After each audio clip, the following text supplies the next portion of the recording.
pour tout ce que tu as fait, Seigneur. Merci pour tout ce que tu as fait ce soir. Merci, éternel Dieu. Alléluia. Attire-moi à toi.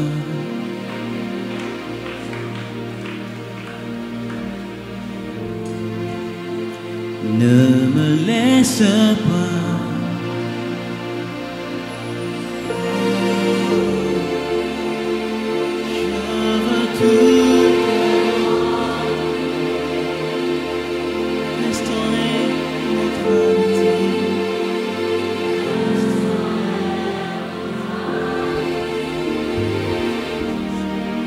Tu es mon désir.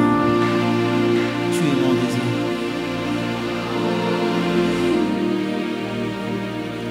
Je ne veux que toi, Seigneur.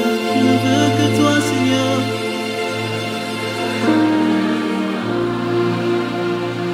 Car rien ne peut te remplacer, Seigneur.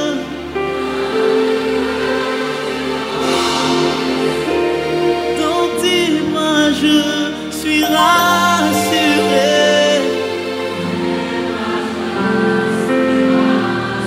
S'il te plaît, Seigneur, montre-moi la voie qui me ramène à toi, Seigneur. Qui me ramène à toi, Seigneur.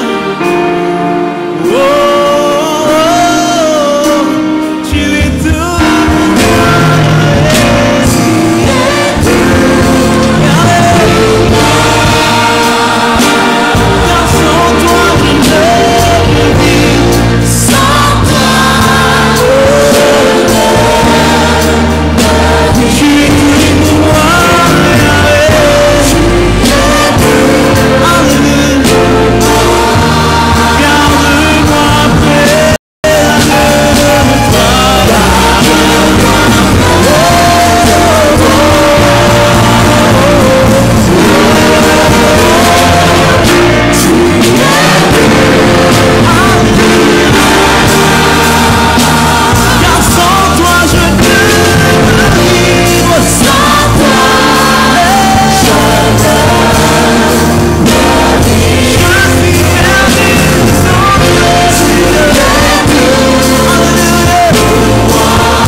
Seigneur Dieu, garde-nous de toi, dans la richesse et dans l'épreuve. Garde-nous, Seigneur Dieu de gloire, dans le fardeau des armes, de l'intercession. Garde-nous dans la sainteté, garde-nous dans l'amour, garde-nous dans l'intimité avec le Saint-Esprit. Garde-nous dans la saine doctrine. Que le vent des hérésies qui souffle en ce temps de la fin ne puisse pas nous égarer. Garde nos cœurs humbles, garde nos cœurs dans la simplicité, dans la pureté, dans la profondeur. Garde-nous d'oublier pourquoi nous sommes là, pourquoi nous te servons, pourquoi nous te prions. Merci d'avoir exaucé nos prières. Merci d'avoir béni ces moments d'intercession. Merci Seigneur. Nous croyons que tu nous donnes et que tu accomplis cela. Bénis ta parole. Vois-moi pour annoncer tes oracles. Au nom de Jésus, je demande la plénitude du Saint-Esprit. Je demande ta guidance, ta pourvoyance en parole. Parle à nos frères aussi qui nous suivent au travers du net et tous ceux qui suivront cette parole. Que les vies soient bouleversées, changées, sauvées. J'ai ainsi prié. Au nom de Jésus-Christ. Amen. Gloire à Dieu.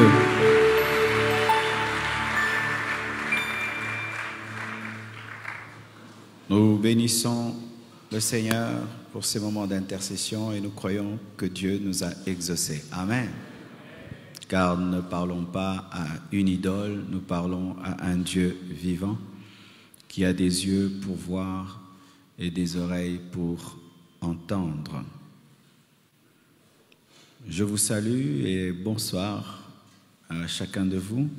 Saluez votre voisin de gauche et de droite. Nous ne sommes pas dans un bus.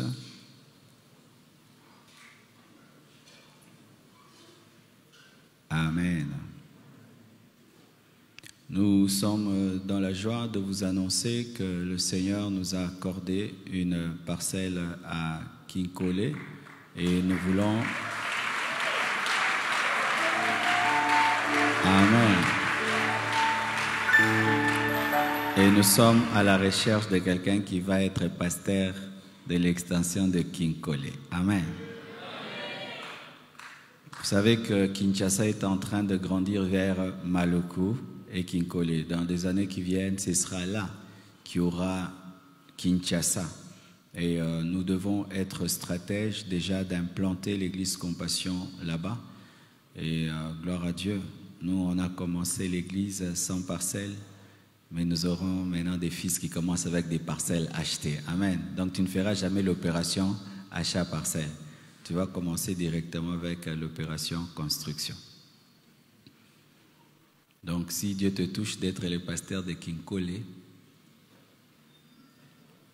tu vois l'homme de Dieu Marc Duélé et nous allons voir comment nous allons faire. Nous voulons envoyer des gens qui ont le fardeau. Pas des gens qui se sentent punis d'être envoyés. Amen. Car nous ne punissons pas quelqu'un en l'envoyant. Amen. On ne peut pas punir quelqu'un en l'envoyant gagner les âmes. Ça, c'est quel genre de punition? Amen.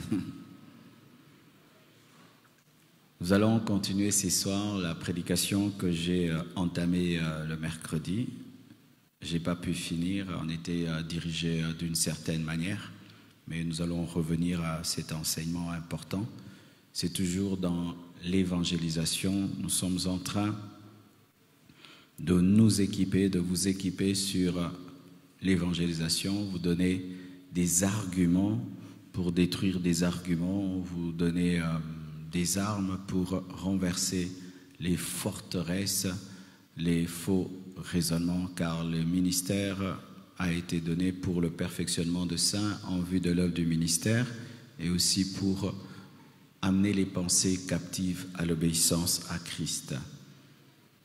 Beaucoup d'hommes et de femmes ne se convertissent pas parce qu'elles ont un raisonnement faussé, elles ont une fausse connaissance, une fausse logique qui, jusqu'à la fin de leur vie, peut les amener en enfer.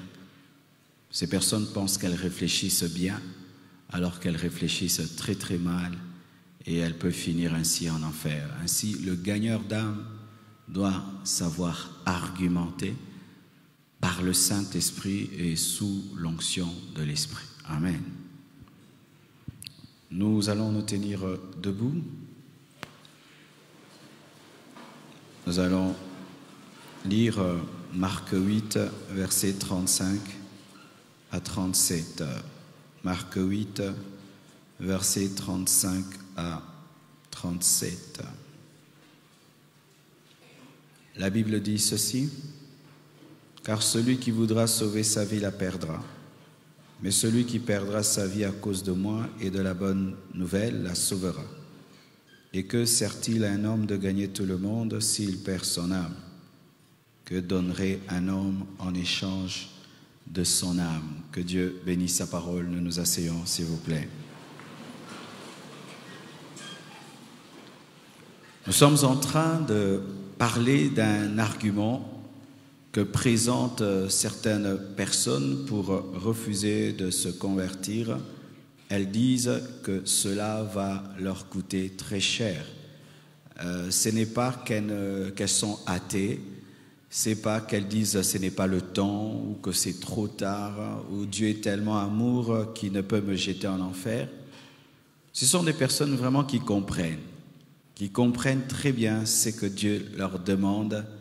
Mais quand elles calculent le prix qu'elles doivent payer, les choses auxquelles elles doivent renoncer pour suivre Jésus, alors elles considèrent que ce que le diable leur donne est tellement grand, tellement précieux, ce que le monde, la chair leur donne est tellement grand et précieux, qu'elles trouvent que la proposition de Christ n'est pas alléchante, que le chemin de Christ est minime par rapport à la vie qu'elles ont dans le péché, auprès du diable, dans le monde. Il y a de telles personnes qui, comparant la proposition de vivre avec Christ, le paradis, la nouvelle naissance et leur vie présente dans le monde, vivant dans des boîtes de nuit, faisant tout ce qu'elles veulent, cette liberté, et j'appelle ça semblant de liberté parce qu'on n'est pas libre dans le monde,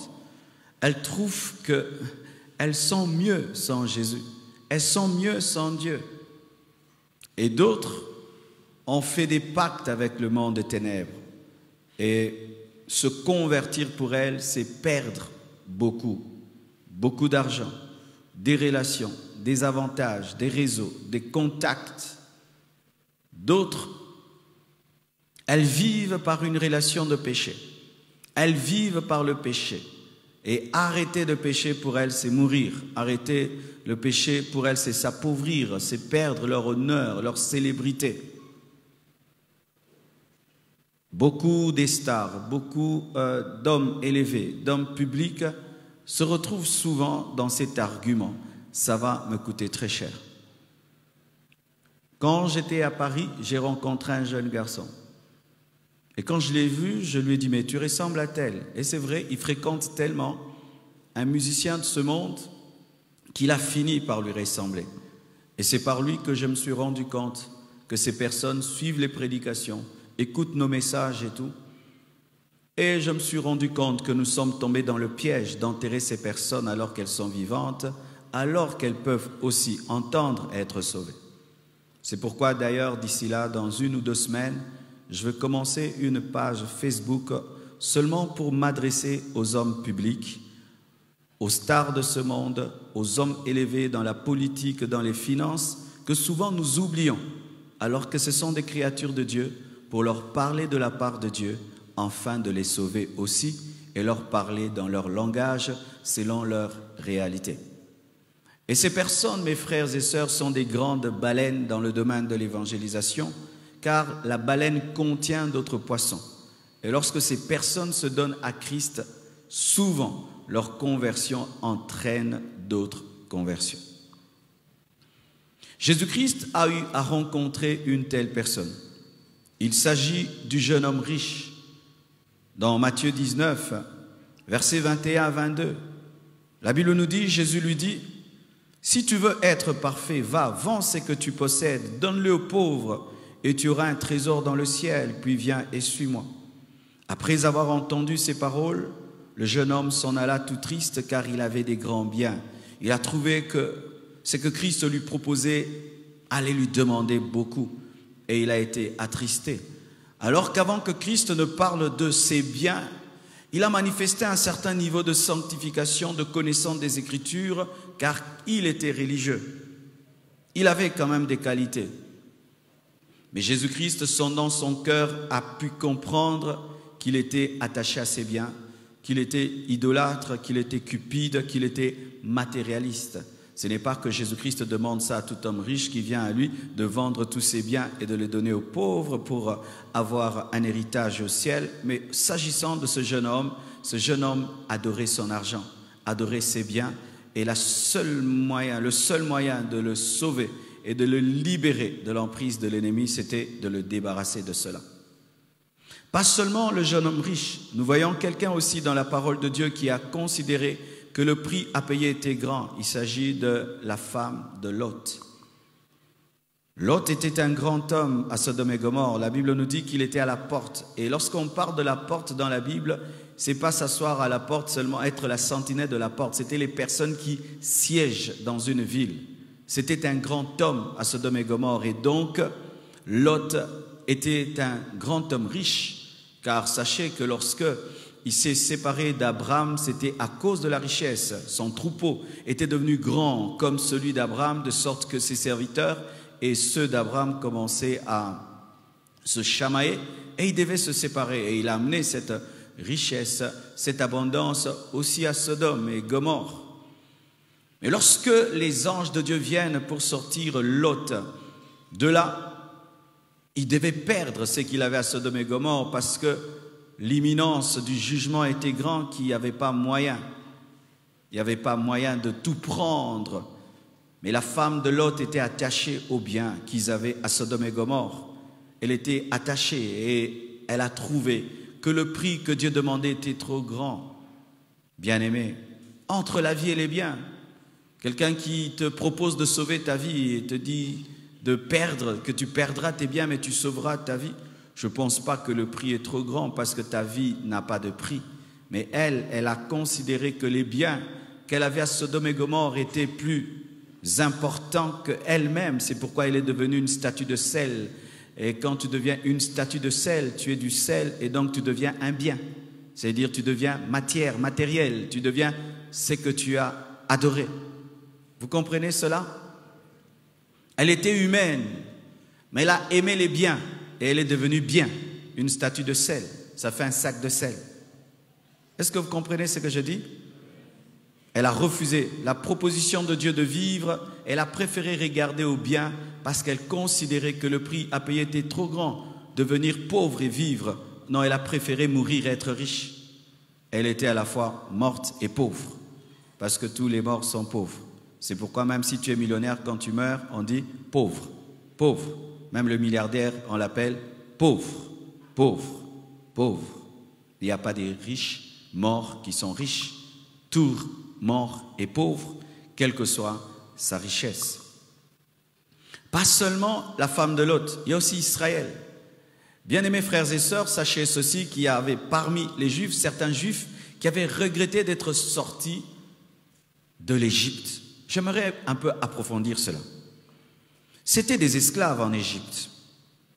Mais paraît-il qu'ils étaient bien nourris parce que lorsqu'on les sort de l'Égypte, ils commencent à regretter dans le désert les concombres, les carottes, les tomates de l'Égypte, comme si c'était des hommes libres.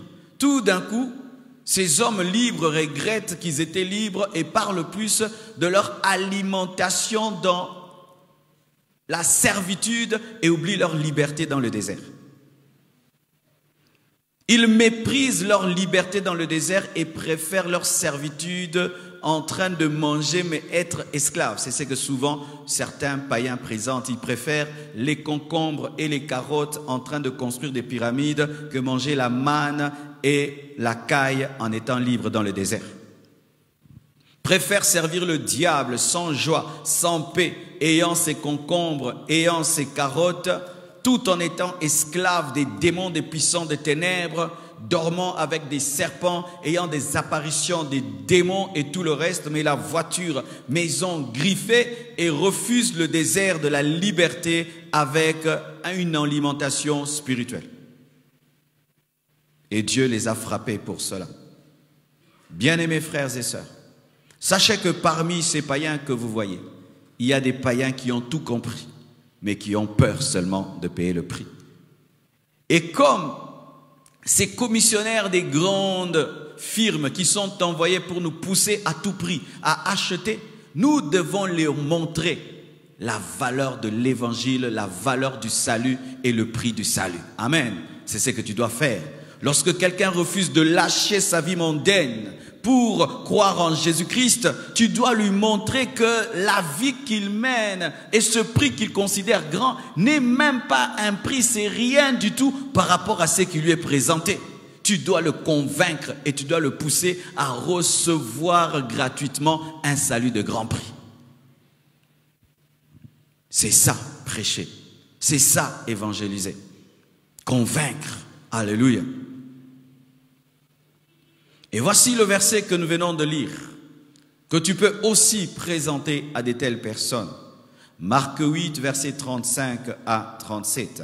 C'est un paradoxe spirituel, c'est-à-dire une contradiction spirituelle pour les hommes, mais qui n'est pas une contradiction selon Dieu. Que dit la Bible? Car celui qui voudra sauver sa vie la perdra. Mais celui qui perdra sa vie à cause de moi et la bonne nouvelle la sauvera. Dieu joue à qui perd gagne. Dans les choses de Dieu, c'est celui qui gagne, qui perd, et c'est celui qui perd qui gagne. Tu dois convaincre cette personne en lui disant ceci. Ce que tu appelles perte n'est pas perte, c'est un gain. C'est que tu dis, je veux perdre mes maisons, je veux perdre mon succès, je veux perdre ma gloire, je veux perdre mon travail, je veux perdre ceci, je veux perdre cela. Non, tu ne vas rien perdre, mais tu vas gagner. Dieu appelle perte, gain, et il appelle gain, perte. Celui qui acceptera de perdre, c'est celui qui gagnera. Bien-aimés frères et sœurs, que sert-il à un homme de gagner le monde entier s'il perdait son âme? Qu'est-ce qui sert à un homme d'être la plus grande vedette et finir en enfer? Qu'est-ce que Michael Jackson a gagné? Il n'y a jamais eu un tel musicien qui, rien que par sa parution, il y a des gens qui tombent comme s'il a l'onction. Il suffisait qu'il passe et il salue tout le monde. Et les gens pleuraient, il m'a salué. Les gens voulaient danser comme lui, chanter comme lui. Aujourd'hui, il est mort. Il y a même des sosies de Michael Jackson qui dansent parfaitement comme lui. Mais qu'est-ce qu'il a gagné? D'être le plus grand, d'être le roi de la pop. Qu'est-ce qu'il a eu aujourd'hui? Alors si un tel homme n'a rien eu, qu'est-ce que toi qui es moins que lui tu auras? Ainsi quand tu rencontres même nos stars de la musique, tu leur dis, es-tu plus grand que Michael Jackson? Non, Michael Jackson, qu'est-ce qu'il a eu? Rien. Et toi, qu'est-ce que tu auras? Nous avons eu des hommes grands, des puissants monarques, des grands rois, riches comme tout, mais qui sont morts comme tout homme. Qu'est-ce qu'ils ont eu? Ils n'ont rien eu. Qu'est-ce qui sert à un homme de gagner le monde entier s'il perdait son âme? Et à vous qui êtes là, il se peut que tu es là. Tu as une petite gloriole, une petite gloire de rien du tout. Une petite gloire qui vient du péché. Des petits moyens qui viennent du péché. Une petite célébrité qui vient du péché. Et lorsque Christ te parle, il te dit de le suivre, tu regardes cette gloriole. Es-tu plus que Michael Jackson? Qu'est-ce qu'il a eu? Qu'est-ce qui sert à un homme de gagner le monde entier s'il perdait son âme? Lorsqu'un homme te présente la grandeur du prix, parle-lui de son éternité. Qu'est-ce qui te sert de garder ces choses que Dieu veut t'arracher si tu allais en enfer? Qu'est-ce qui te sert d'avoir des millions et des millions dans le péché si après tu mourras? Ces millions, tu les laisseras à qui? À des personnes qui n'ont même pas souffert pour cela, qui n'ont même pas péché pour cela, qui n'ont même pas livré leur âme à Satan pour cela. Qu'est-ce qui sert à un homme de gagner le monde entier s'il perdait son âme? C'est ce verset-là qui m'a ramené à Dieu. Lorsque j'ai donné ma vie à Christ à l'âge de 15 ans, et que je ne fréquentais pas l'église, j'ai connu une rétrogradation pendant une année. Et à l'âge de 16 ans, je suis allé encore à l'église et j'avais une certaine gloire, une petite gloire du quartier.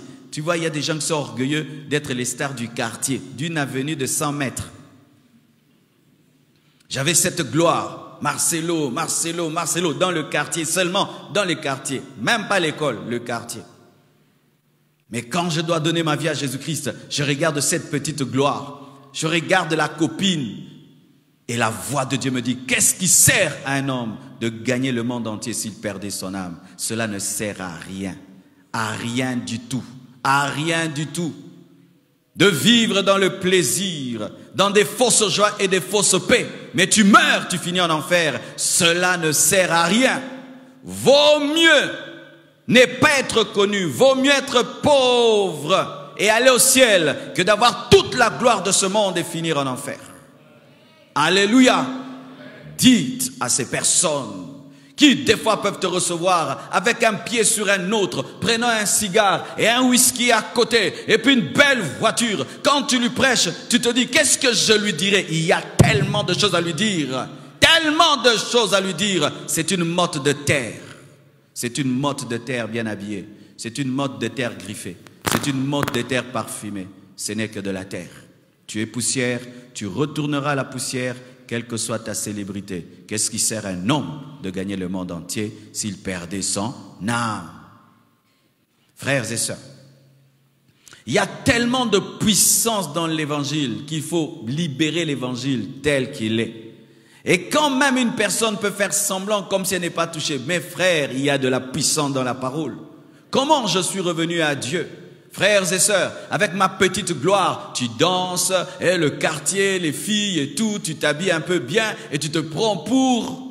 Un ami est venu et il m'a parlé. Je faisais semblant. Je m'asseyais sur sa chaise. Il me prêche et je porte une culotte. Je m'assieds sur sa chaise et je ne le regarde pas. Tu prêches quelqu'un, il est assis sur ton accoudoir et il ne te regarde pas. J'aime mon ami. Je faisais tout pour le déconcentrer, le méprisant, manifestant un orgueil pas possible. Il prêche, je coupe. Je vais dans la maison, je reviens. Dis encore, je vais, je reviens. Et puis il m'a dit seulement ceci. Tu connais la vérité. Pourquoi tu n'obéis pas à la vérité? C'était suffisant pour moi. Quand il est parti, je n'ai pas reçu Jésus-Christ devant lui. Je n'ai pas fait la prière devant lui. Mais vous savez, des fois, un éléphant, tu peux tirer sur lui et il ne meurt pas devant toi. Mais quand il va marcher, il mourra même très loin. C'est pourquoi, mes frères, dites la parole. Même si pendant que tu parles, on te gifle, on te prend, on te chasse. Une oreille qui a entendu a déjà entendu. Amen, hein? Prêchez la parole. Ne changez pas le son. Prêchez la parole telle qu'elle est. Telle qu'elle est. Qu'est-ce qui sert à un homme de gagner le monde s'il perdait son âme? Si je suis devant un président, je dirais ça. Devant un ministre, je dirais ça. Devant une star, je dirais ça. Je dirais ce verset tel qu'il est. Je le dirai tel qu'il est. J'ajoute pas, j'enlève pas. Tel que c'est, je le dirai.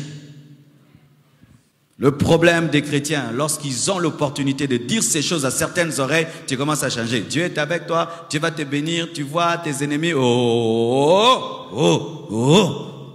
Versa pete boyo kokoloba mote.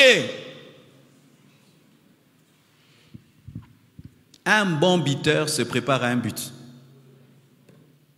Et si tu te prépares à dire ces choses à certaines personnes, Dieu te permettra d'avoir une passe en or et tu diras. Et tu serais étonné, la personne pleure parce que seulement tu as lu Marc 8, verset 35 à 37. Elle pleure, tu es étonné de la puissance de l'évangile.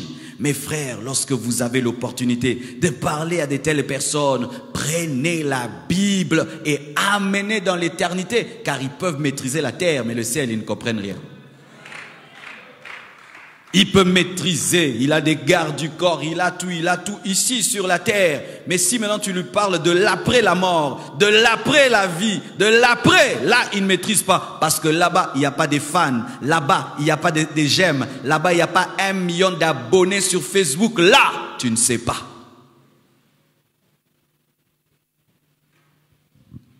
Si ces personnes n'ont rien, bien-aimés, nous qui sommes ici, avec nos petites gloires, nous n'avons rien du tout. Nous n'avons rien du tout. Il y a des gens qui sont orgueilleux pour rien, attachés au diable pour rien. Même ceux à qui Satan donnait quelque chose n'ont rien. Maintenant, toi à qui Satan n'a rien donné, tu as quoi?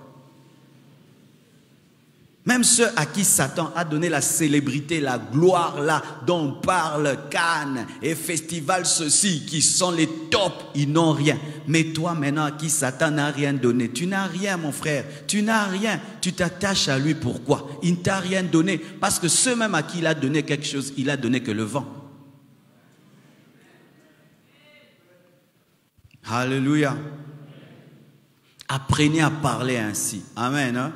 Et vous engendrerez des vraies conversions. Apprenez à parler aux hommes ainsi. Et vous vivrez la puissance de l'évangile capable de changer radicalement un homme. Qu'est-ce qui sert à un homme de donner, de gagner tout le monde s'il perd son âme? Que donnera-t-il en échange de son âme? Ah. Voici mes frères ce qui arrive quand les gens sont perdus. Quand quelqu'un meurt sans Dieu, c'est là qu'il se rend compte que son âme était plus précieuse que l'argent, que son âme était plus précieuse que la gloire, que son âme était plus précieuse que les vêtements, que les maisons, que la célébrité. Et le diable, qu'est-ce qu'il a fait? Il a escroqué. Il a pris son âme qui n'a pas de prix. Il lui a donné des fans. Il lui a donné la gloire, le pouvoir, le succès, les biens de ce monde.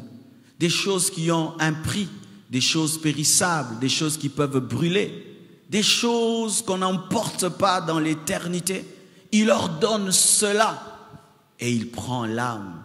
Et quand un homme meurt sans Christ, il se rend compte tout d'un coup que les biens ne sont pas là, les maisons ne sont pas là, les fans, toutes ces choses, le succès n'est pas là, mais son âme est là, mais cette âme est en train de brûler dans le feu.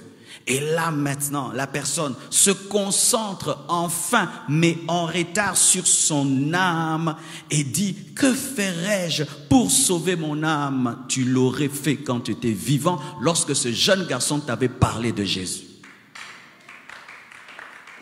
Tu m'écoutes ici, tu t'amuses à venir à l'église, à partir, à venir, à écouter et à t'habituer à la parole. Mon frère, pendant que je prêche, je sens que tu sens que tout ce que je dis ne recherche que ton âme.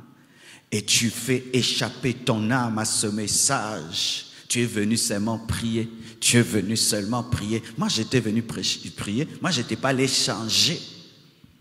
Quand tu mourras sans Christ, n'ayant pas pris la parole au sérieux, c'est le jour que tu comprendras la valeur de ton âme qui est éternelle, qui même quand ton corps meurt, ne meurt pas. Et cette âme souffrant voudra Christ, mais là, on n'évangélise pas. Vous êtes bénis mes frères, et je ne le dis pas par orgueil.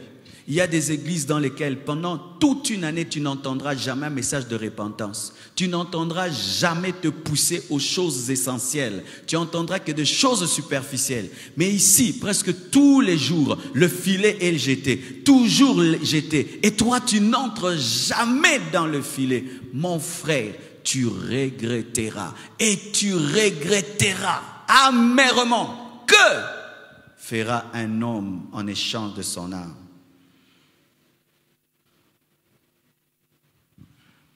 L'une des choses qui me pousse à parler souvent aux hommes de l'éternité, c'est que j'ai eu une expérience à ce sujet. J'ai vu quelqu'un mourir dans un hôpital et quand il est mort, Dieu a permis qu'en esprit je puisse l'accompagner, voir ce qui lui arrivait. Mon frère, il y avait comme un trou sous son lit et il descendait dans un tunnel en feu.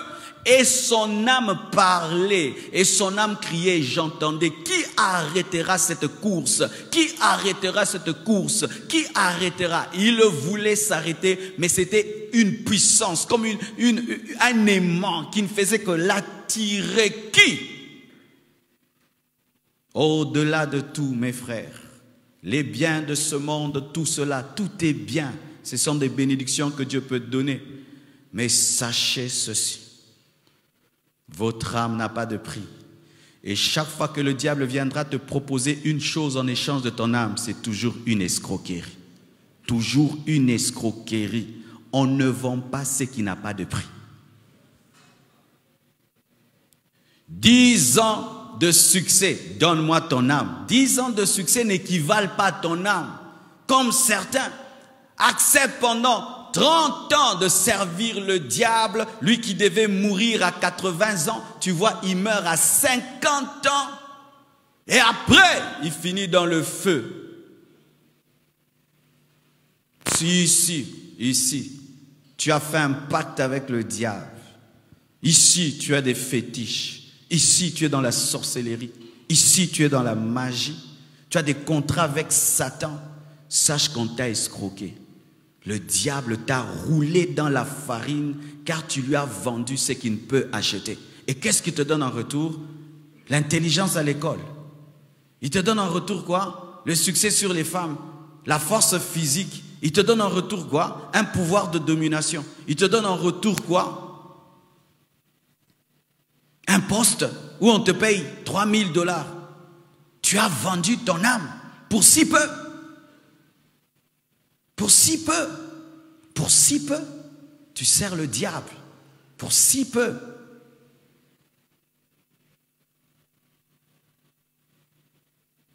Et à vous, qui êtes attachés au diable pour des petits plaisirs, vous êtes escroqués. Satan vous a escroqué.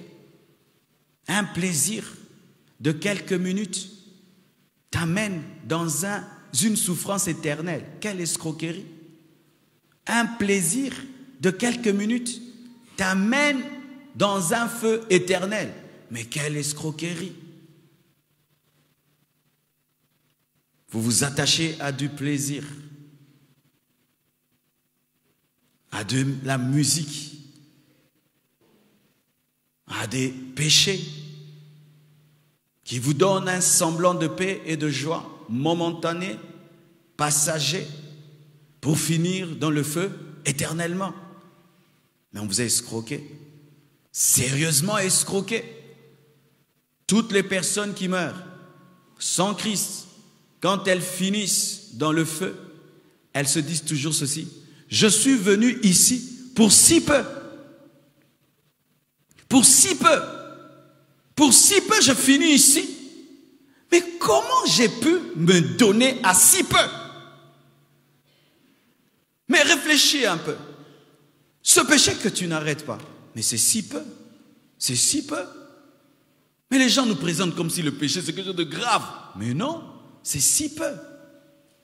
Tu ne peux pas prendre une décision. Tu demeures dedans. Et puis, pouf, tu meurs.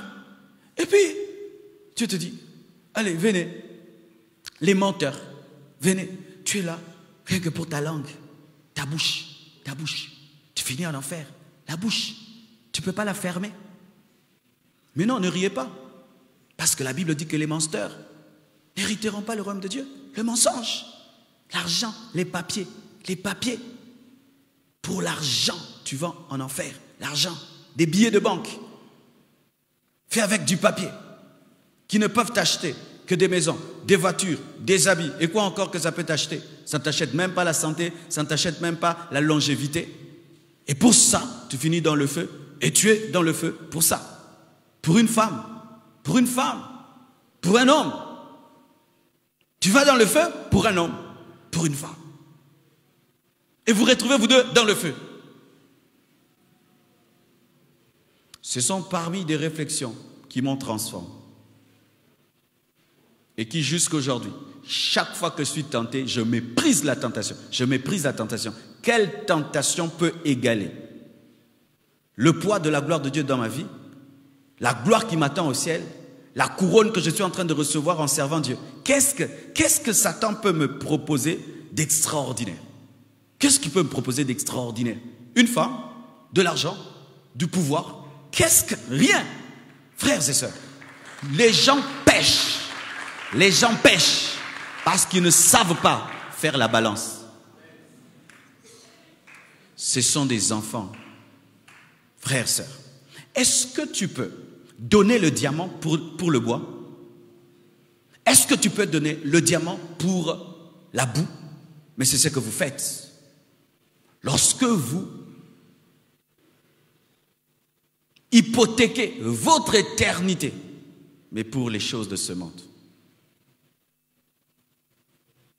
Et quand tu finis dans le feu, tu te rends compte vraiment que le diable t'a mis dans la poche à un niveau. Le jour que j'ai donné ma vie à Christ, j'étais lié à la musique et j'adorais des hommes comme moi. Des hommes comme moi, je les adorais. J'avais leurs posters dans ma chambre et tout. Je les adorais. Je parlais d'eux comme si c'était des dieux, des anges. Mais quand Christ est venu dans ma vie, j'ai refusé d'abandonner la musique mondaine. J'ai tout abandonné sauf la musique mondaine. Je disais, donnez-moi les preuves. Pourquoi c'est mauvais? Donnez-moi les preuves. Je ne m'abandonne pas. Est-ce que la Bible est contre? Et Dieu a permis que je tombe sur un livre sur la séduction du rock'n'roll. Et dans ce livre, on parlait de toutes les stars que moi j'aimais et comment est-ce qu'elles-mêmes avouaient avoir fait un pacte avec le diable et comment on pouvait décortiquer leurs textes et leur musique en parlant des messages subliminaux qui étaient cachés derrière. J'ai crié, ces gens que j'aimais, ces gens que j'adorais, m'étaient là pour m'envoûter. Je suis allé, je cassais en ces temps-là on n'avait que des CD, j'ai brûlé leurs posters, j'ai effacé les cassettes. Mes yeux se sont ouverts. Frères, sœurs, ce que tu fais, est-ce que ça en vaut le prix? Ça en vaut le prix? Le péché auquel tu es attaché, ça en vaut le prix? Ça en vaut le prix? Ça en vaut le prix, vraiment, de détruire toute ton éternité, car la vie que nous menons ici, c'est l'en attendant. Est-ce que ça vaut le prix? Que tu puisses finir dans le feu pour un homme? Que tu puisses finir dans le feu pour l'argent? Pour un mensonge? Pour un pacte démoniaque? Pour une promotion? Qu'est-ce qui sert un homme de gagner le monde s'il perdait son âme? Que donnerait un homme en échange de son âme? Rien du tout. Marc 9, verset 35, la Bible dit, « Alors il s'assit, appela les 12 et leur dit, « Si quelqu'un veut être le premier, il sera le dernier de tous et le serviteur de tous. » Certaines personnes n'arrivent pas à se convertir parce qu'elles sont orgueilleuses et elles ressentent au-dedans d'elles que la conversion va les humilier, Parce que si tu es une star, tu te convertis, tu n'es pas star à l'église, hein? Amen, hein? Nous devons arrêter ces choses-là, les stars se convertissent et continuent à être des stars à l'église. Non. Ça, c'est une mauvaise école. C'est pourquoi nous ratons leur conversion et ils ne deviennent pas des vrais serviteurs de Dieu.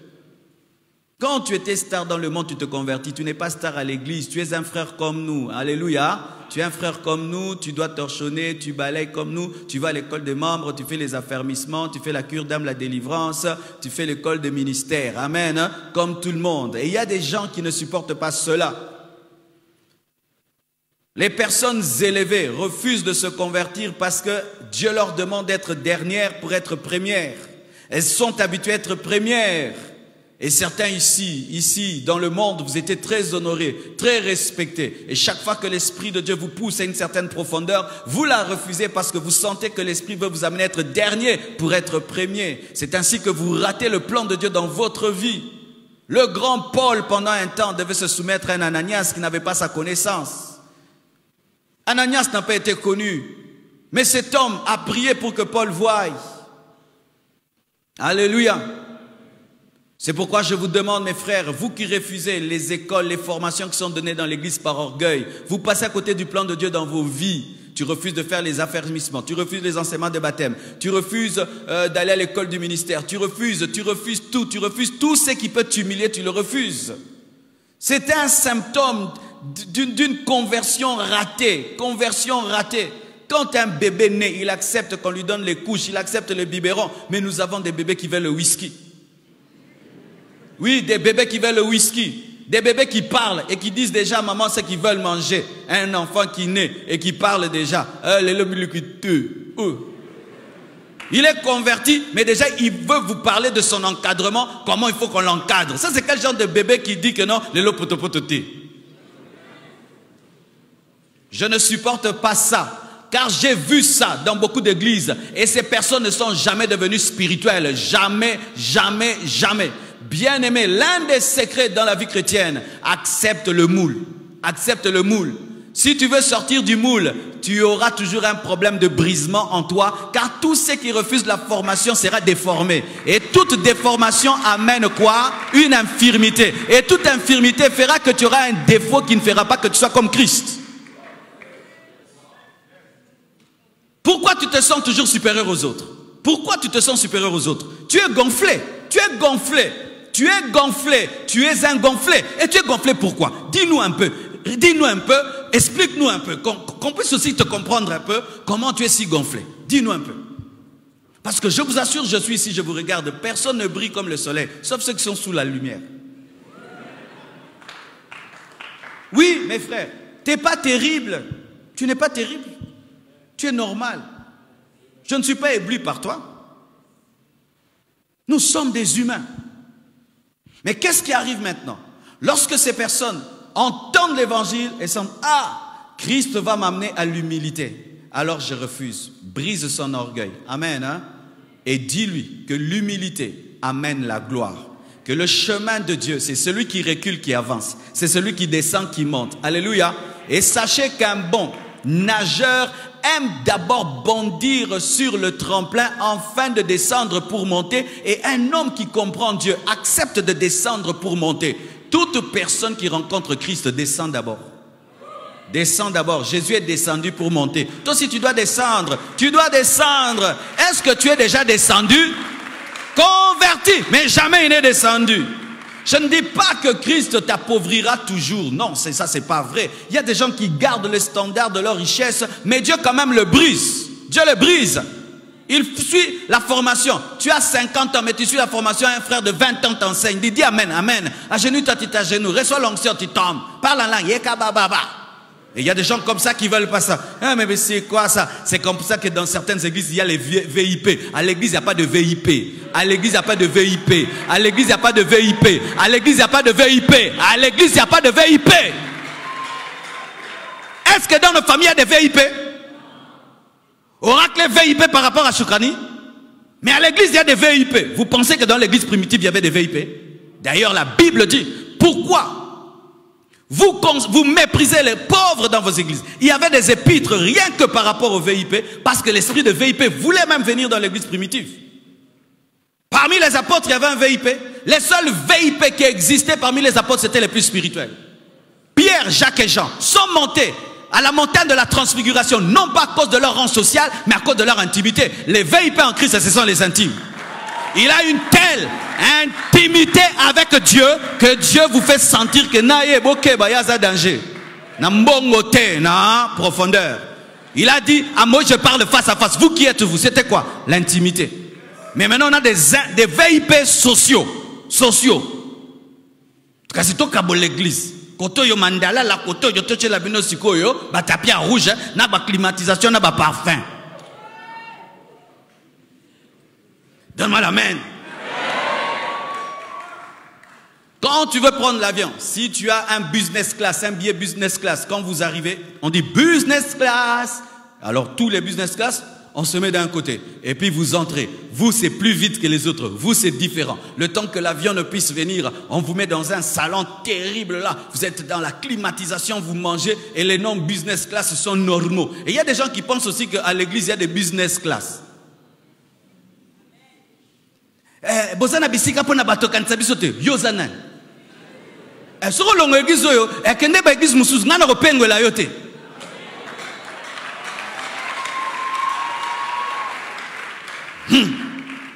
Lorsqu'un médecin va opérer un président, il enlève les vêtements, vrai ou faux? Quand il va opérer un pauvre, il enlève les vêtements, vrai ou faux? Quand une première dame accouche, elle accouche comme même comme les pauvres, hein? Oh non, yoza première dame, yoza première dame, papa, maman, yo, zeme kobimana munoko, posa première dame, maman, yo, et kobimana munoko, posa première dame. Est-ce qu'il y a ça? Elle accouche comme toutes les femmes. Mais à l'église, quand les gens sont élevés, une autre formation, une autre ceci, une autre cela, c'est pourquoi nous ratons leur formation et ne deviennent pas efficaces. Voyez la formation par laquelle Jésus-Christ a fait passer Paul. Paul, c'était un VIP. Paul était différent des autres apôtres. Vu son background, Pierre ne peut pas tenir devant Paul. Il a étudié plus que lui. Il est romain et à la fois juif. Un grand. Mais voyez, Dieu l'a fait tomber de son cheval. Kwea, Miss Kangama. Ah bon, le thème le cancel.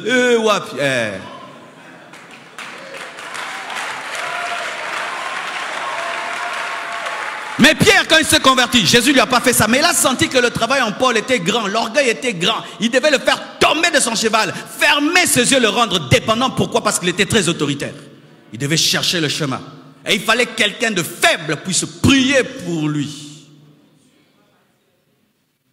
Mais nous, si Paul vient à l'église, du coup, reste sur ton cheval. Écoute la parole sur les chevals. Papa, tire dans le cheval. Où qui t'a pas dit? Tire un cheval.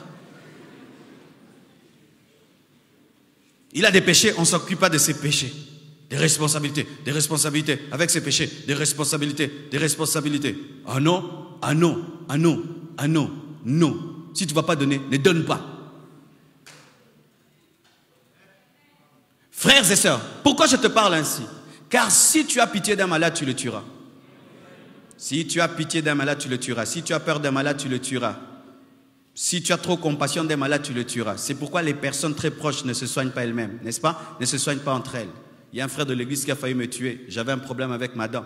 Ah, il voit son pasteur. Au lieu de m'envoyer auprès d'une personne qui ne me connaît pas, qui allait me traiter comme un patient, il est pasteur nanga longole lino. Eh, ndeko, anga bomanga naganga frère.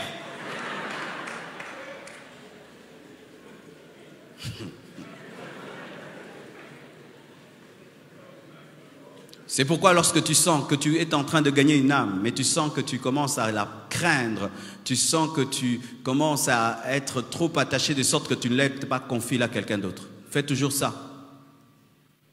Lorsque tu es en train de chercher à gagner une âme et tu trouves que votre relation est changée et que tu n'es plus objectif envers elle, envoie quelqu'un d'autre.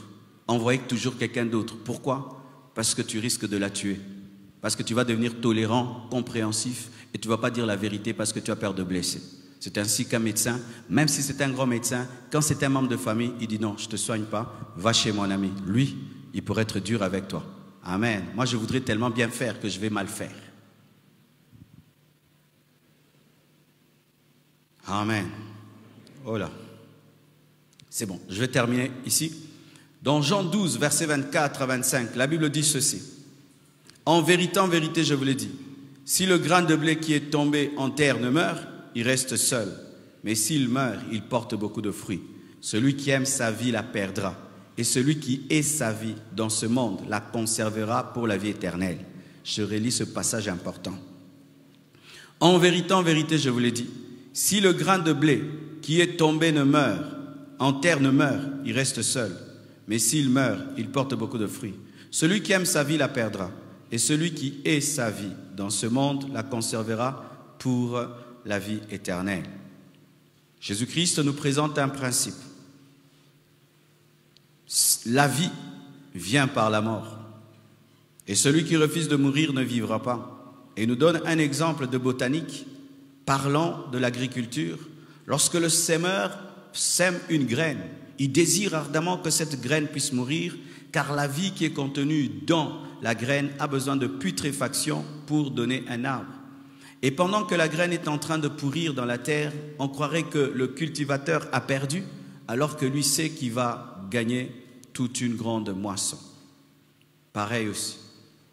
Vous devez, lorsque vous prêchez à ces personnes qui disent que le prix est trop grand, leur montrer qu'il faut mourir avant de ressusciter, qu'il faut pourrir avant de donner du fruit. Leur parler du processus dans les choses de Dieu, que tout ne va pas s'arrêter à la mort qu'ils craignent, mais après cette mort, il y aura la résurrection, il y aura le fruit. Amen. Et si tu présentes clairement ce principe, car la nature nous enseigne, lui parlant d'une graine, tu es une graine, mais tu as peur d'être sémé. Est-ce qu'une graine qui a peur d'être sémée peut devenir un arbre? Non. Et toi aussi, quand tu refuses Christ, tu as peur d'être sémé, tu ne vas pas devenir plus glorieux. Amen. La sagesse de Dieu te permettra de convaincre cette personne. C'est pourquoi Paul dit dans Philippiens 3, verset 7 jusqu'au verset 11, lui qui a connu ce grand brisement, qui n'a pas été traité comme VIP dans l'église, voici ce qu'il dit dans Philippiens 3, verset 7 à 11. Mais ces choses qui étaient pour moi des gains, je les ai regardées comme une perte à cause de Christ. Et même, je regarde toutes choses comme une perte à cause de l'excellence de la connaissance de Jésus-Christ, mon Seigneur, pour lequel j'ai renoncé à tout.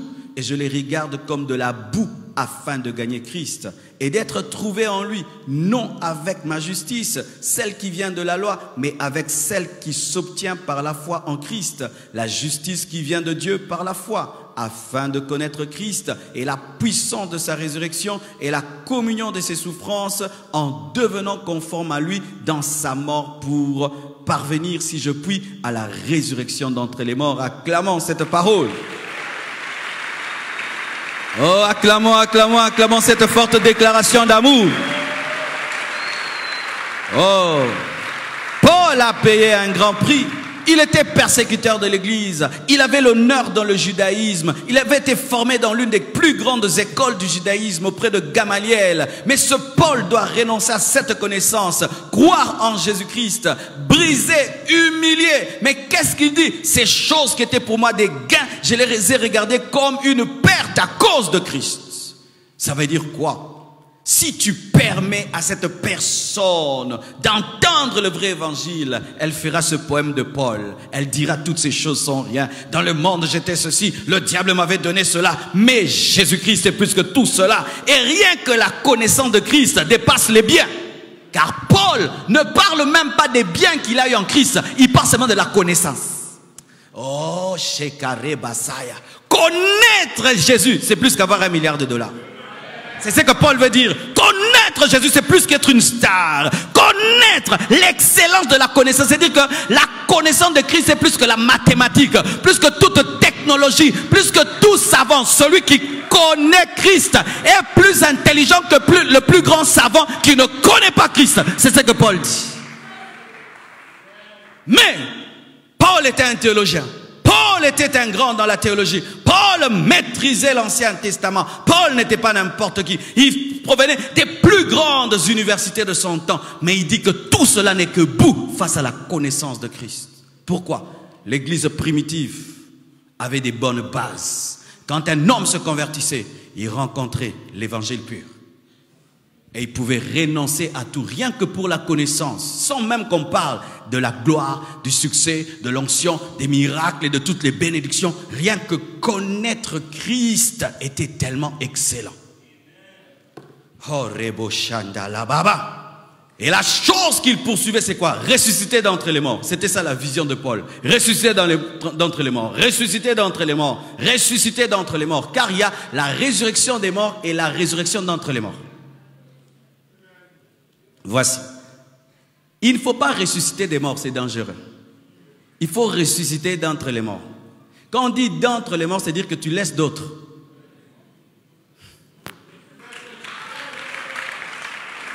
Écoutez calmement. La résurrection d'entre les morts, ce sont des morts qui sortent d'entre d'autres morts et qui laissent d'autres morts. Cela aura lieu le jour de l'enlèvement. Les morts en Christ ressusciteront premièrement et ils laisseront d'autres morts. Et seront enlevés. C'est une résurrection, pas pour être jugé ni pour aller en enfer, c'est pour être bénis, sauvés. Il y a aussi une autre résurrection d'entre les morts. C'est la résurrection d'entre les morts qui aura lieu lorsque Jésus-Christ viendra pour établir le millénium. Mais la résurrection des morts, c'est quand le jugement dernier sera là et que tous ceux qui sont morts depuis le temps d'Adam seront tous ressuscités pour être jugés. Mais Paul parle d'entre les morts. Dites d'entre les morts. La plus grande vision de Paul, ce n'était pas d'avoir une méga church, d'être le plus grand apôtre des apôtres, d'être mondialement connu, c'était de ressusciter d'entre les morts.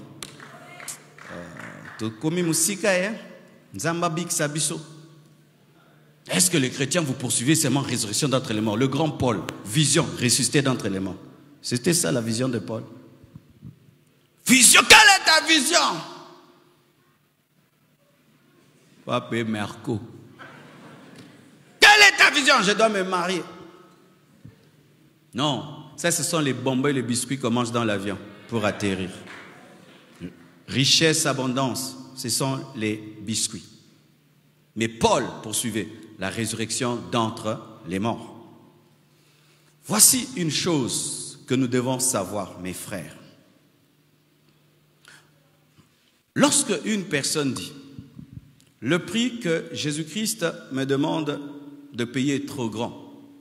Donc, entre guillemets, elle trouve qu'elle va offrir à Jésus quelque chose que Jésus ne peut lui rendre. Comme si elle donnera à Jésus 1 million et Jésus lui donnera 100 000, n'est-ce pas? Et quand nous prêchons aux gens, donne ta vie à Jésus, et lui, quand il donne sa vie à Jésus, il trouve, ah, Jésus t'a donné 1 million, mais toi, tu m'as donné que 100 000. Jésus a gagné, moi j'ai perdu. Il y a des gens comme ça. Alors quand ils viennent à l'église et qu'il y a des petits problèmes, oh Seigneur, je vais t'abandonner, hein, tu vas perdre, Seigneur. Ils font des chantages à Dieu. Seigneur, Seigneur, Seigneur. Père, agis vite, hein?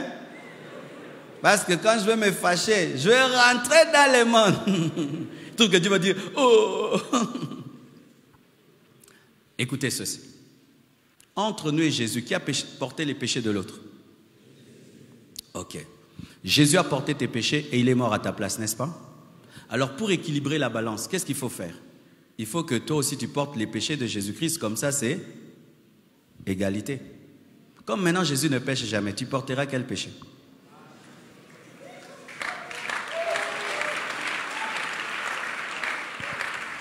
Jésus a quitté le ciel pour la terre pour toi. Toi, tu quitteras la terre pour le ciel. Qui a gagné? Jésus est Dieu. Il est venu homme pour toi. Toi, tu es homme, tu deviendras Dieu. Qui a gagné? Jésus était dans l'éternité, il est entré dans le temps. Toi, tu vas quitter le temps pour entrer dans l'éternité. Qui a gagné? Jésus est saint. Il a accepté de porter le péché. Toi, tu es péché, tu es devenu saint. Qui a gagné? Jésus est fils de Dieu par essence. Toi, tu es fils du diable par essence, mais tu deviens fils de Dieu par adoption. Mais lui, il accepte de te faire de la place en fait que tu sois fils de Dieu. Qui a gagné? À vous-même, qui a gagné? À vous-même, qui a gagné? Qui a gagné? Qui a gagné? Qui a gagné? J'entends déjà, oh Seigneur, yo ye biba passi. Si on me tape, et je perds tout mon sang, c'est le sang de qui? Le sang de Tunasi, le sang de Tunasi. Mais Jésus, quand il est frappé, c'est quel sang? C'est le sang divin. Qui a gagné? Qui a gagné? Quand on me tape pour Jésus, mon sang humain coule. Mais lui, quand on le frappe pour moi, c'est ce sang divin. Qui a gagné? C'est moi qui gagne. C'est moi qui gagne. Il s'est fait pécher pour toi. Mais toi, tu ne peux pas te faire pécher pour lui, parce que lui ne pêche pas. Il est mort, lui qui ne pouvait pas mourir, pour que toi tu ne meurs pas. Mais toi tu es mortel, tu lui donneras quoi? Tu lui donneras que ta mort, alors que lui t'a donné la vie. Qui a gagné? Alors arrêtons ces blagues là, de venir vers lui comme si c'est lui qui gagne, alors que nous gagnons tout. Ah, nous gagnons tout, bien aimé, nous gagnons tout. Nous gagnons tout, surtout nous gagnons tout. Si c'était sur le plan économique, c'est une escroquerie. Tu escroques Nzambe. Bolingwa Nzambe salandi makaka, tu escroqué.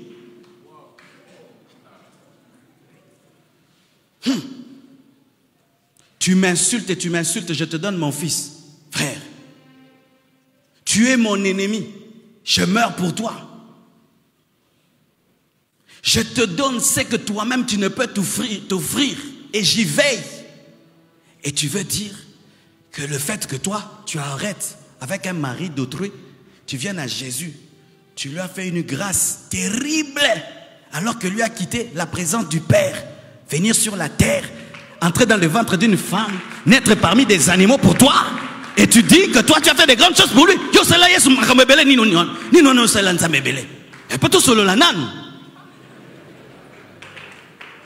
Ah oui?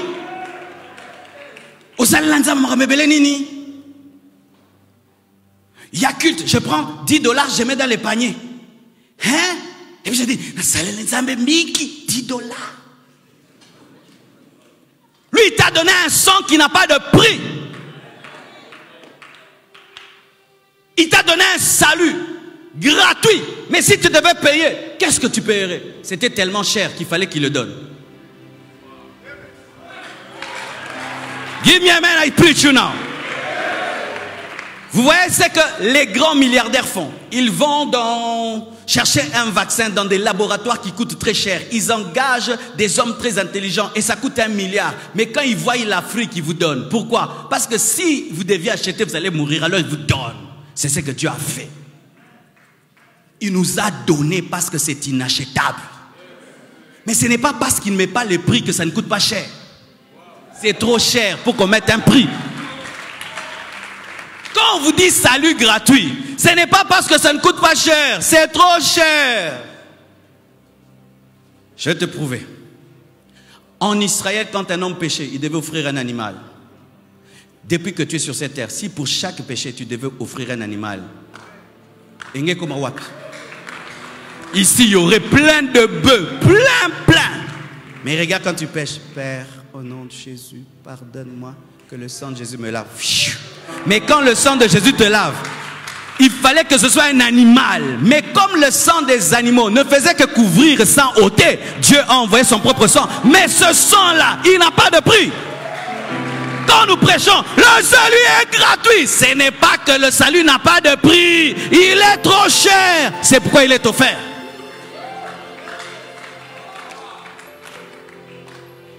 Il est trop cher. Alors ne vous comportez jamais comme si vous faites à Dieu grâce. Hein, moi je sers Dieu, je fais grâce. Quelle grâce tu as de servir dans un salut pareil. Quelle grâce nous avons. C'est pourquoi moi je ne me plains jamais en servant Dieu. Je peux prêcher 30 fois.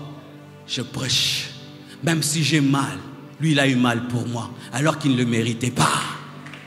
Je ne peux pas me plaindre. Je ne peux pas me plaindre, jamais me plaindre en servant Dieu. Il suffit que tu fasses un peu, j'ai trop travaillé, j'ai trop servi Dieu, je vais trop à l'église. 2 heures du temps, 3 heures. Église ma programme c'est bon, on a mon kilosec, ma programme sauté. N'est-ce pas que toi tu étais abonné à une boîte de nuit? Chaque samedi, il fallait aux alabos, et l'eau penso que ça ne décomulinga, mes frères. Il y a trop de programmes, il faut jeûner, il faut ceci. C'est parce que nous pensons que parce que c'est gratuit que ça ne coûte pas cher. Bien-aimés, nous sommes des privilégiés, des privilégiés. Nous avons reçu quelque chose que nous n'aurions jamais pu avoir. Et quand tu parles à un homme du salut et qu'il dit c'est un grand prix, mets ce qu'il dit prix sur la balance et place Christ sur la balance et qu'on voie comment ce sera. Ça descendra toujours vers Christ car il pèse lourd.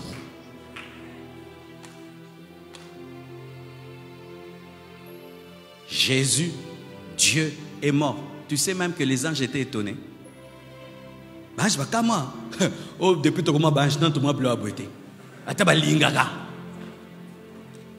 quand Jésus était à la croix, les anges lui demandaient la permission. Permets-nous seulement qu'on les tue, qu'on les brûle. Il a dit, si je veux, je peux demander à ce que mes anges agissent. Il a refusé, mais les anges étaient prêts. Quand il était dans le désert, les anges l'ont nourri. Quand il était à Gethsemane, les anges étaient tout le temps autour de Jésus. Mais il voyait un homme venir auprès de Jésus, lui arracher la barbe. Il dit, Vous voyez, quand les gens me manquent du respect, je vois certains d'entre vous, comment vous regardez ces gens. Oh, manquez, pasteur. Bonjour. Et regardez ce que les anges ressentaient. Christ pleurait, Dieu pleurait, Christ pleurait, c'est Dieu qui pleure. Pleurait. Non. Allez là. C'est pourquoi les anges veulent plonger les yeux dans l'évangile pour comprendre ce mystère. Car ce qui nous arrive, c'est un mystère. Même les anges, c'est un mystère. Quand je prêche comme ça, les anges sont en train d'écouter. Non, trop. Mais oui. Mais oui. Sinon, les anges devaient prêcher la parole.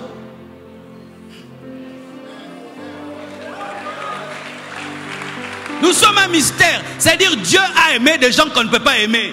Des gens qui ne méritent pas son amour. C'est pourquoi même le diable est étonné de l'amour que Dieu a pour l'église. Il ne comprend pas. Nous, on a péché. Il n'y a même pas l'œuvre de la croix pour nous. Mais nous, on est des anges.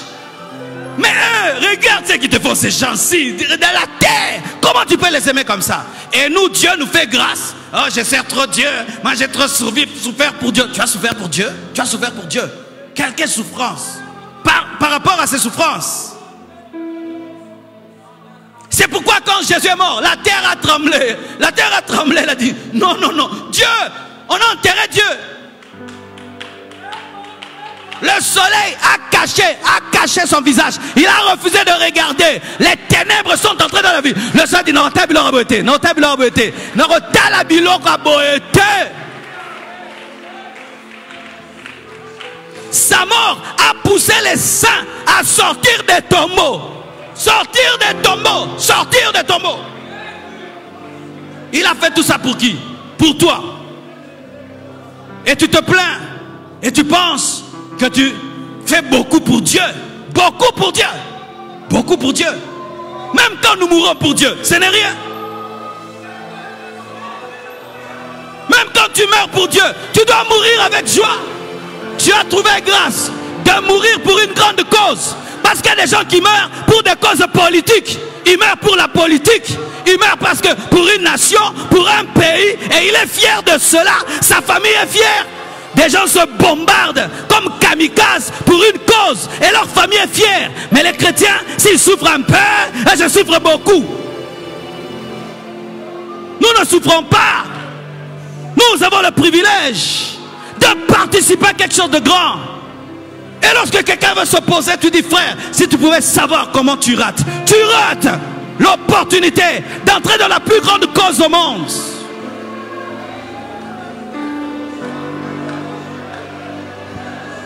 Rien ne peut se comparer au sacrifice de la croix. Rien ne peut se comparer à l'œuvre de Golgotha. Rien ne peut se comparer au sang versé. Rien ne peut se comparer à cela. Si tes yeux pouvaient s'ouvrir et si tu pouvais comprendre l'amour de Dieu pour toi, tu allais courir dans ses bras. Et regardez, tout ce que Dieu nous demande comme sacrifice, entre guillemets, c'est toujours pour notre bien. Toujours pour notre bien. Jamais Dieu ne nous fait souffrir et dire non, non. Tout ce que Dieu m'a demandé, c'était pour mon bien. Il te demande de beaucoup prier, mais c'est pour ton bien. Il te demande de beaucoup lire la Bible, c'est pour ton bien. Il te dit de te sanctifier, mais c'est pour ton bien. Qu'est-ce que lui gagne quand je me sanctifie? C'est moi qui gagne. Quand je prie, que je ne prie pas, Dieu reste Dieu. Quand je jeûne, que je ne jeûne pas, Dieu reste Dieu. J'ai fait un jeûne de 40 jours et encore un de 30 jours. On est fatigué des jeûnes.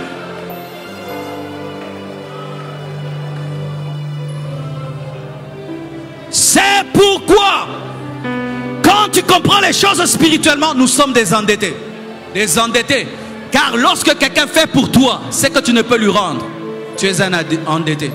Nous sommes des endettés, bien-aimés, des endettés, des endettés, des endettés, des endettés. Et Dieu, voyant qu'on ne peut payer cette dette, nous a laissé la dette. Ne payez pas, vous ne saurez jamais.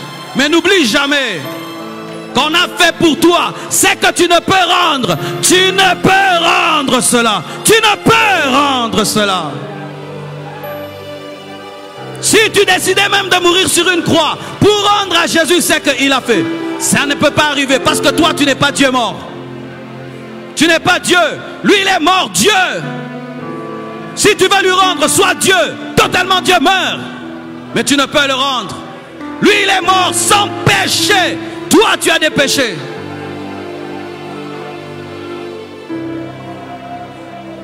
Prions le Seigneur, je m'arrête là. Prions le Seigneur. Prions le Seigneur. Prions le Seigneur. Que chacun de nous prie selon que l'Esprit l'emmène à le faire. Prions. Prions. Prions. Prions. Prions. Rends grâce à Dieu. Prie. Prie. Rends grâce à Dieu. Shipreza. Shipreza. Shipreza. Shipreza. Mekebere kusa. Mekebere bekuta. Mekerebe shinda. Mendelebe konto. Preges kabaya. Lumbregesia. Shinda labakaya. Rokotoko rosunde kerebe saya. Mindelebe kerebe zute. Shondolobo karabazimpro. Bruse ke bruse gehe. Mandolobo suya. Shike broya. Mimbregasia. We kabaraba sundelebe shia. Prions, prions, prions, prions, prions, prions. Dis à Dieu merci. Oh, Sharabazaya Bashea. Yabadabazia Babashaya. Oh, Salia Mingi. Oh, Salia Mingi. Yeah. Oh, Salia Mingi. Oh, Salia Mingi. Oh, Salia Mingi. Nabomo Inanga. Oh, Salia Mingi. Mokozi Malamu. Oh, Salia Mingi. Oh, Salia Mingi. Oh, Salia Mingi. Mokozi Nangaye. Mokozi Nangaye. Oh, Salia Mingi. Oh, Salia Mingi. Mokozi Nangaye. Oh, Salia Mingi. Oh, Salia Mingi. Yo, Salia Mingi. Yeah. Oh, Salia Mingi. Mingi. Oh, Salia Mingi. Oh, Salia Mingi. Oh, Salia Mingi.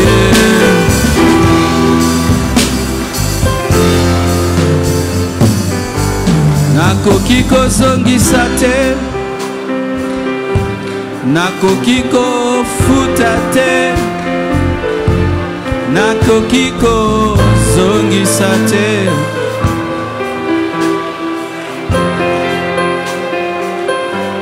Nyongo eleki monene, nyongo eleki makasi, nakoki kozongisa te, nakoki kozongisa te, te. Osalia mingi, osalia mingi, nakoki kozongisa te,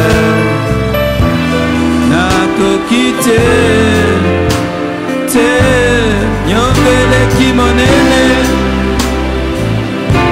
eleki makasi, nakoki kofuta te, te, te, te. Nyongo eleki monene, eleki makasi,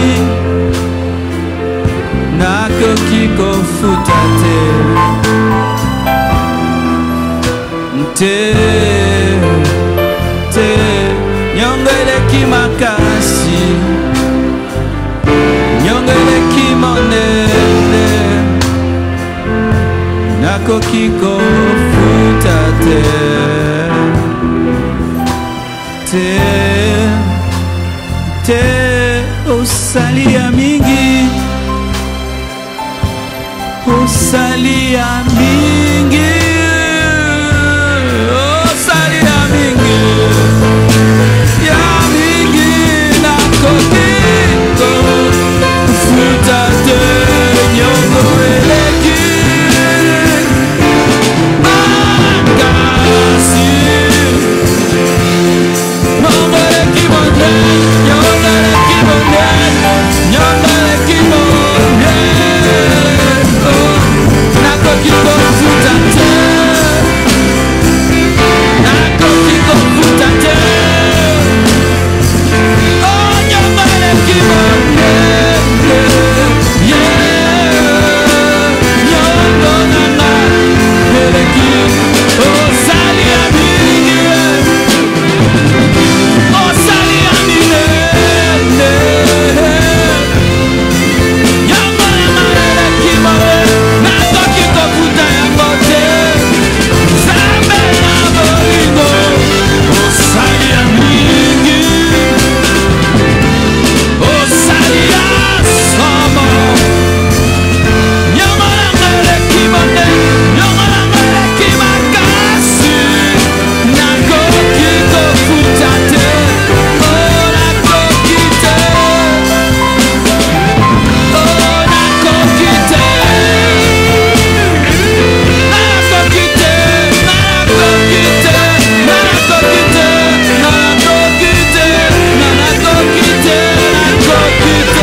lobiko ya motuya.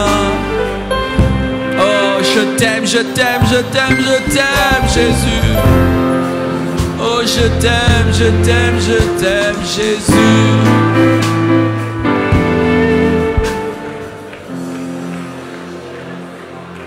Je termine ce service en priant pour toutes les personnes qui veulent renoncer à des choses pour Jésus. Venez devant. Tu as accepté de payer le prix aujourd'hui. Tu as accepté enfin de payer le prix. Venez.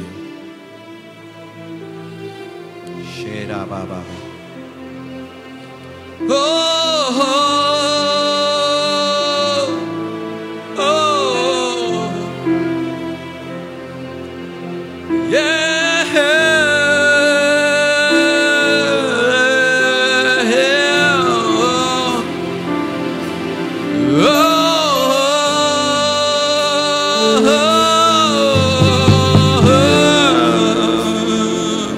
j'accepte de payer le prix. Oh, Shaya Baba. J'accepte de payer le prix. Tout renoncer. J'accepte.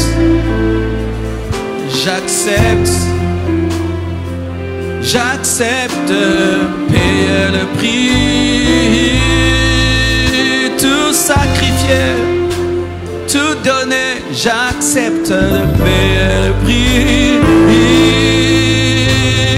renoncer à moi-même, j'accepte de payer le prix.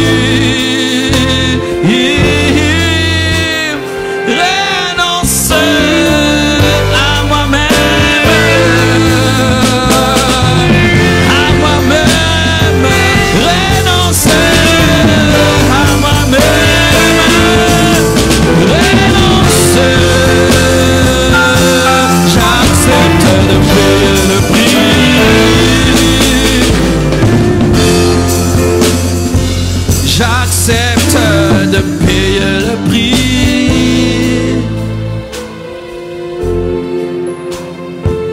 J'accepte de payer le prix.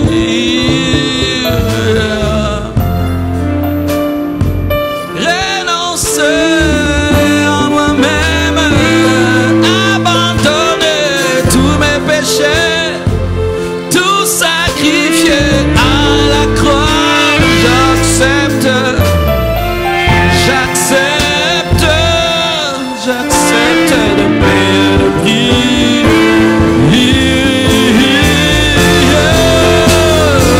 J'accepte de payer le prix. J'accepte de payer le prix.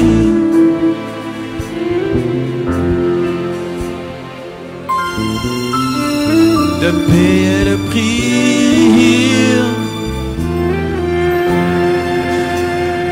Oh, je sens sa présence ce soir.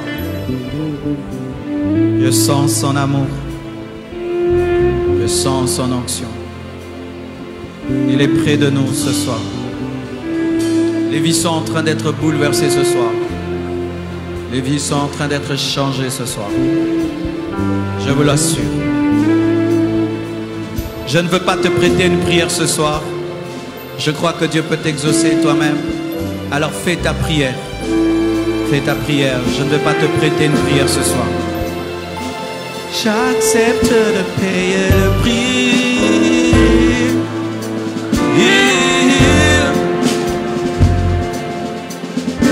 Payer le prix.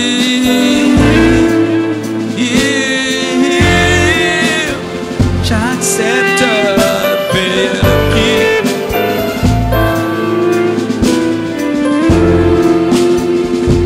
J'accepte de payer le prix. J'accepte, j'accepte de tomber de mon cheval, tout abandonner, payer le prix.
J'accepte de payer le prix.